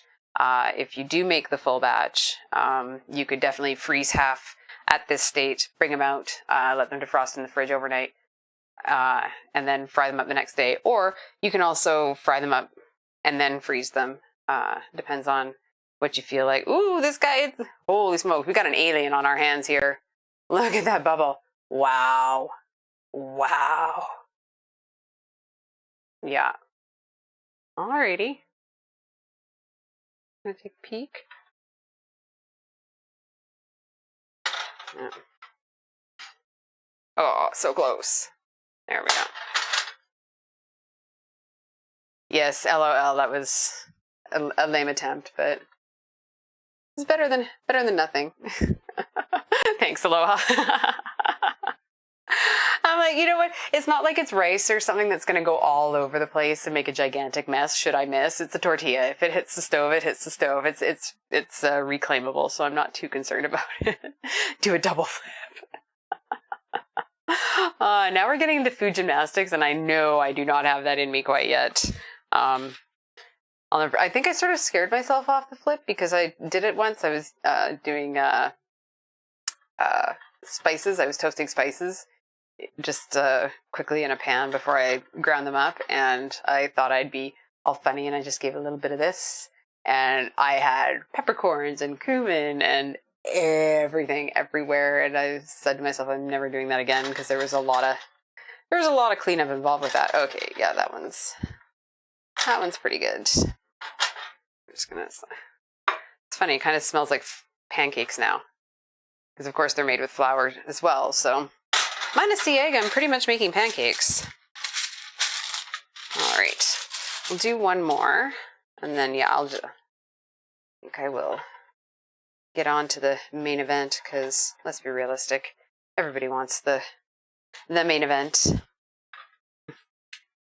Waffles. Yeah, no. I think you have turned a lot of people off waffles, Underground, not gonna lie. That waffle nightmare you showed us last weekend was pretty traumatizing. So, alrighty. Just gonna slide these out of the way.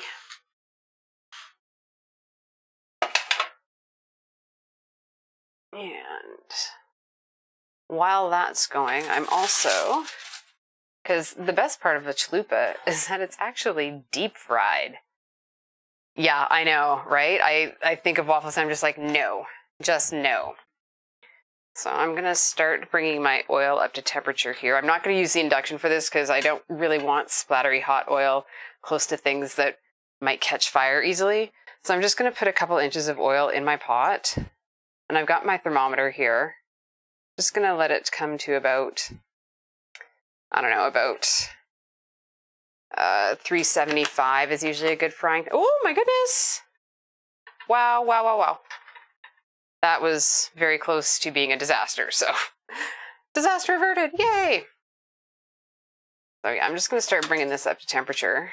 I'm going to do 375, because the best part about the chalupa is that after you've cooked these babies, and you've got these nice, beautiful flour tortillas, you then deep fry them. Yeah, glug glug. So I'll start my oil there. Get this last baby off. So yeah, I'm not really too concerned about the shape because they smell amazing. I'm so excited. So excited by this. Okay. And it's gonna give a little bit of a pop down. Okay. I keep reminding myself that I do not have Teflon fingers here, but kinda need. Okay. There we go. All right, let's take a quick peek. Yep, we good. Let's slip him off, join his buddies. I'm gonna just wrap that up nicely and set that off to the side. And grab this out of the way. And I'm going to do some pot Jenga here. I'm going to move my oil to my front burner because this is the best burner on my stove. And it's the one I like using the most too because it's easier to manage. I'm just going to move my pot. You just want to use a any kind of oil you want, really. Doesn't really matter. I'm going to let that start to heat up. Do it over medium heat. You can always turn the heat up a little bit if it's going a little slow, but you don't want to like make it go crazy all at once and then have a problem. Meanwhile, I'm going to go flip the release on my Instant Pot.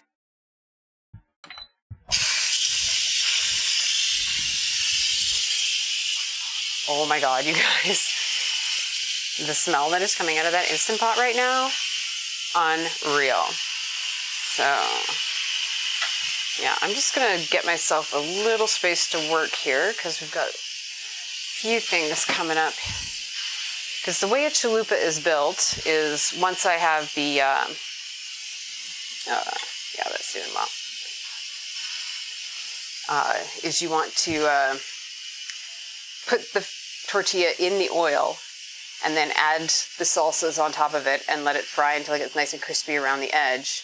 And then you put all the toppings on top of it afterwards. So, yeah, it's going to be very exciting. So I've got my red salsa, got my salsa verde, which I'll put a spoon into, and yeah, got the tortillas. Looking good, people. I think we might have some Cinco de Snacko soon.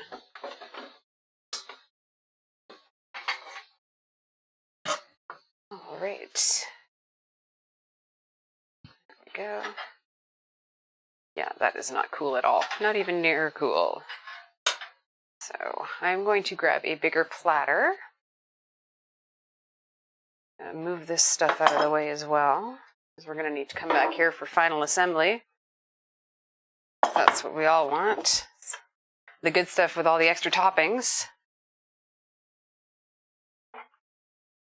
And I think I managed to spill oil all down the side of my bottle. I'll try not to put that down on my floor. I don't know if anybody else has the same problem, but whenever I use a big bottle of oil like this, I always end up getting it all over the place. And then I put it down on something and it's like, oh, now I've got oil everywhere else. Alrighty. More dishes. That pie chart is super handy. I love it. I love it, love it, love it. And it was only like $12 on Amazon, and it came with a bunch of other stuff too, so yeah, like I would highly recommend getting it if you have it. Alright, so we're at about 180 right now. I think it's magic time. I think it might be magic time. I'm going to grab my grippers, and I am going to grab me some carnitas.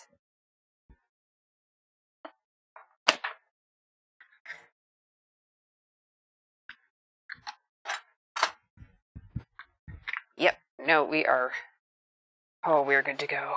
Oh my gosh. Let's grit this over.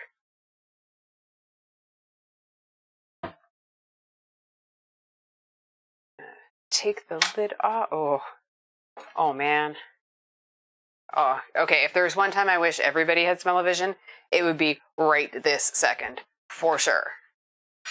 I am going to get this deliciousness out of the pot.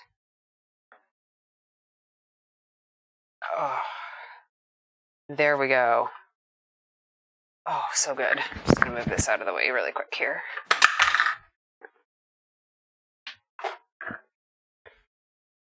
And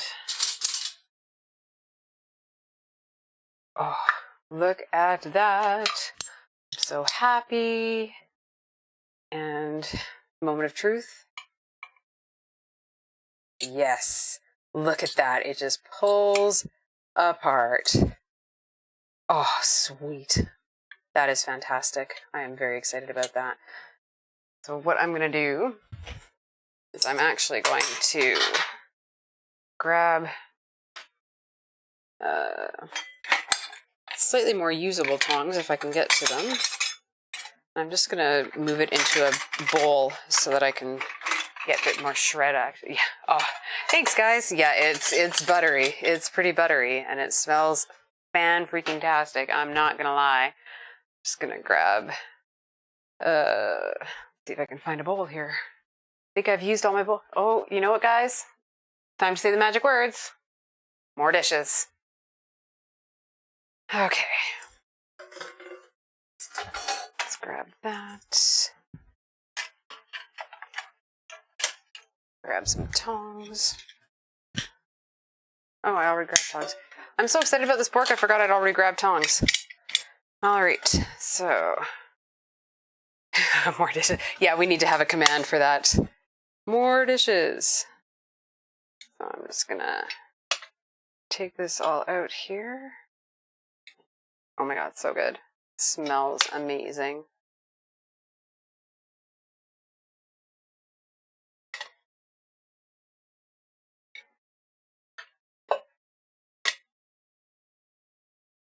Oh, like, check that out, guys. So tasty.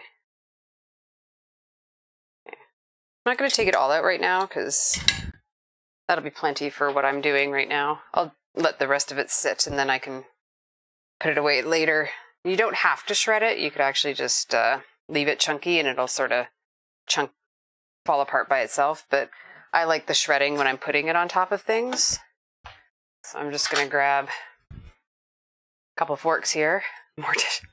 Oh, thanks, Underground. I knew I could count on you to add something like that. Oh, look at this, you guys. That's just perfect. It's literally just falling apart. So yeah, that was like 50 minutes in the Instant Pot and then a really super fast, like 15-minute natural release and then let it go the rest of the way for quick release. But oh, steaming up here. I'm so excited. I'm going to leave some pieces chunkier than others. You don't need it all like super thin shreds.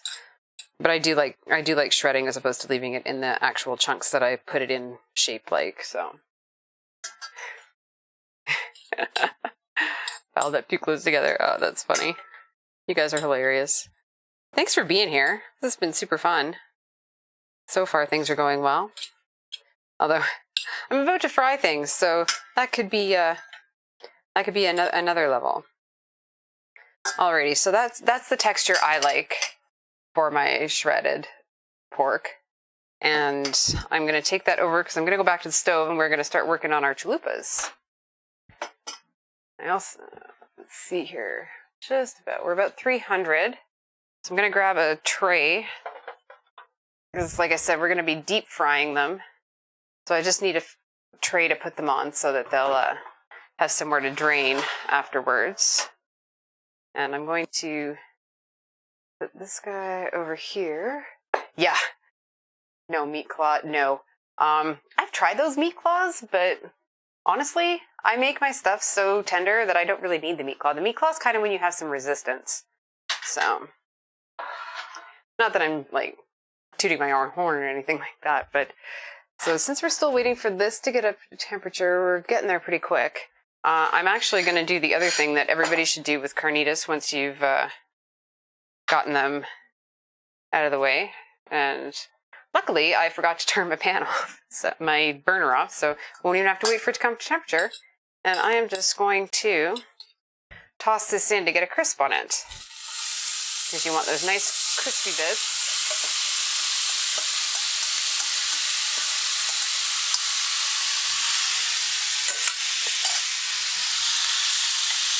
And yes, I'm using a fork in this pan because this is my sort of throwaway pan. There's no non-stick left to it, so just want to give it a little bit of a fry to get a little bit of crisp. And then you have those extra textures going on. I'm just going to let that sit there. It's kind of like getting a sokora on the bottom of a paella. You get that like caramelized rice at the bottom that gives you that crunch.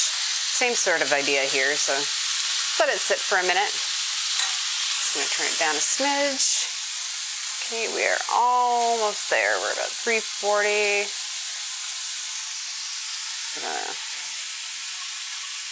Stand this baby up because I need to have room for my tortilla.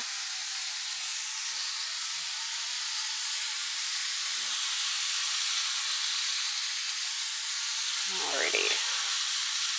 Yeah, this is my favorite part.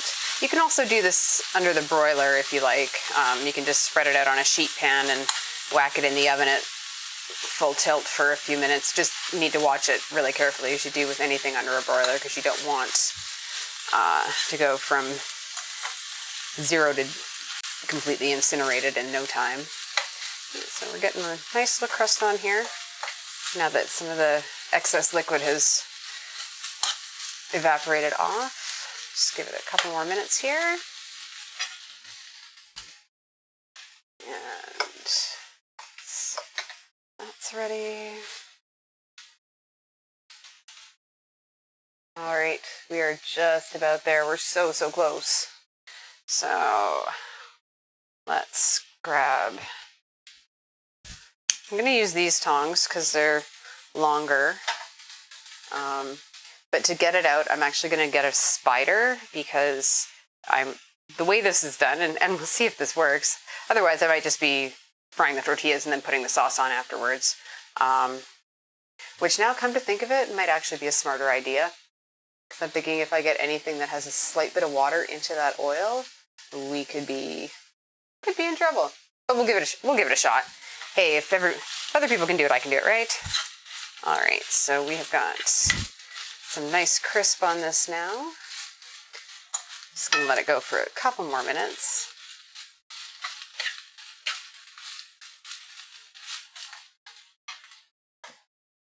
Okay, and we're there. So I'm just gonna turn my heat down just a smidge so that we maintain, because I don't want to go overboard. Yeah, we're at getting 377 there. So now we just take our tortillas one at a time, and I'm going to keep them wrapped up while I work with single ones, just to keep that steam in there so they don't dry out. Even though they are getting deep fried, you don't want them going in crispy or they're just going to come out in pieces. And I'm just going to slowly lower this guy in.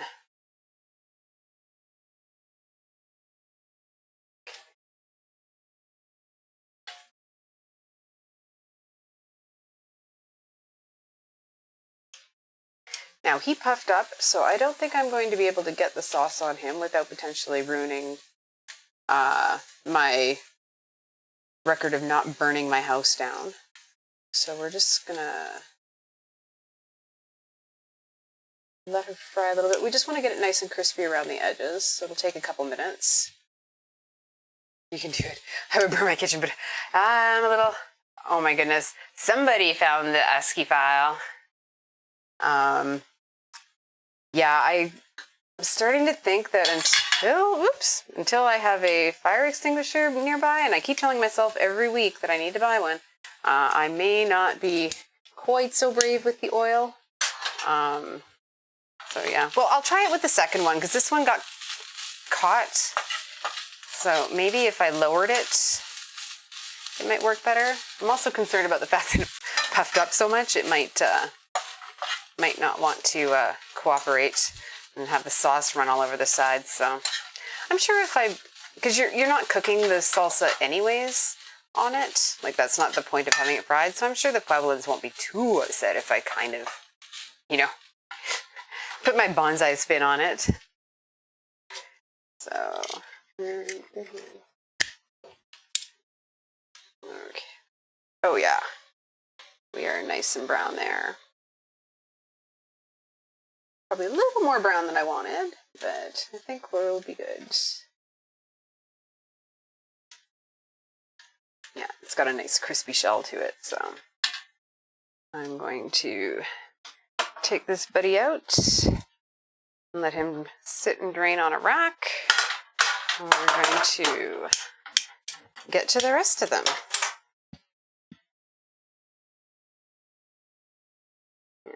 Oh yeah, so they're still a little pliable. I'm going to try not to end up with it all.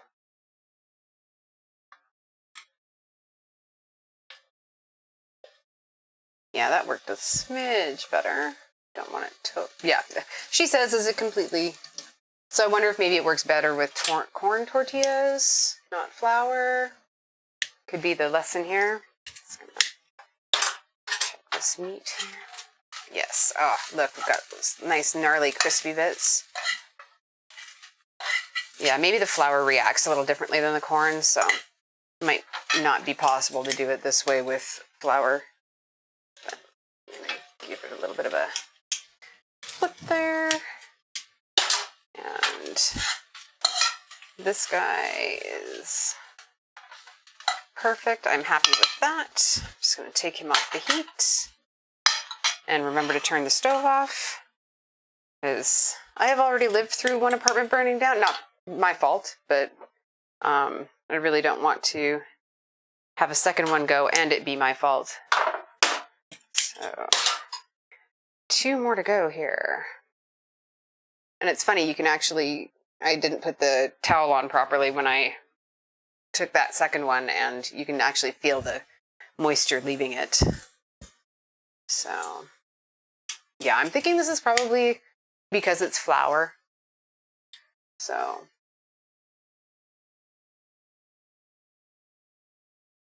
give it a little bit of a twist.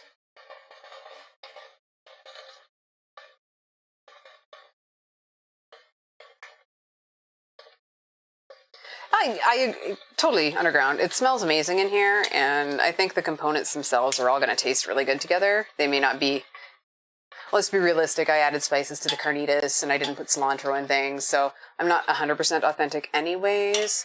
So we'll go with Cinco de Mayo inspired, not Cinco de Mayo totally authentic, but I was never saying I was going to be authentic. I just wanted to not be, you know, canceled for cultural appropriation. All right, that's good. Brown on the sides.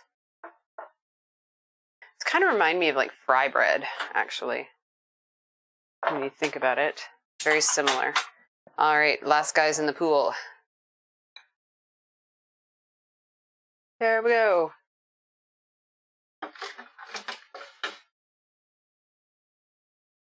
Ooh. And he's making a name for himself being the last one in the pool. Oh, this guy's the thicker one, so he might be... Maybe I just rolled him too thin. So find out. No cilantro. Yeah, no, I don't like soap in my food. I have had my mouth washed out with it once, justifiably. And yeah, that's exactly what cilantro is to me. So, agreed, Tat. I knew you were my people too.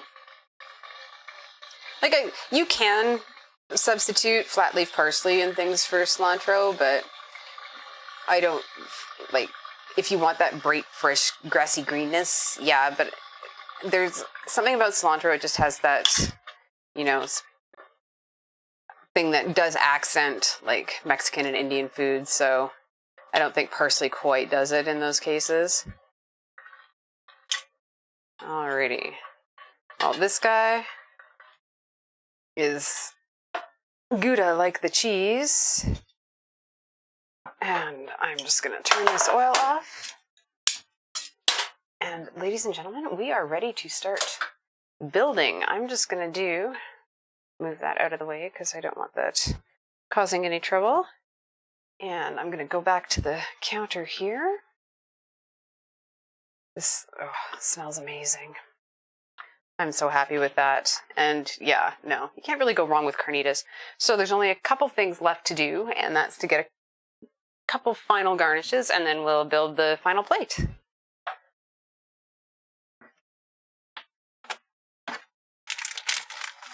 So I'm grabbing some iceberg lettuce, which is the least favorite of lettuces in my opinion. I'm not a big fan, but it's got that really crispy texture to it, so it just is good for things that have some softness. So I'm just gonna cut up some lettuce here, get some shreds going.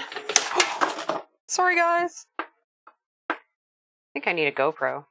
Clearly this is going to be the stream where I have had all of the camera issues. And just gonna, are we good camera wise? Yeah, we're okay. You can see. Yeah, I need to like glue it down.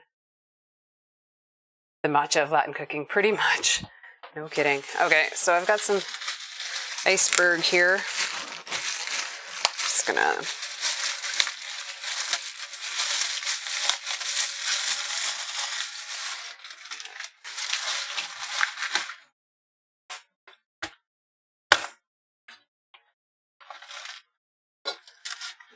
off center. Usually if you smack it like that, it comes right apart. There we go. You just take the core out like that.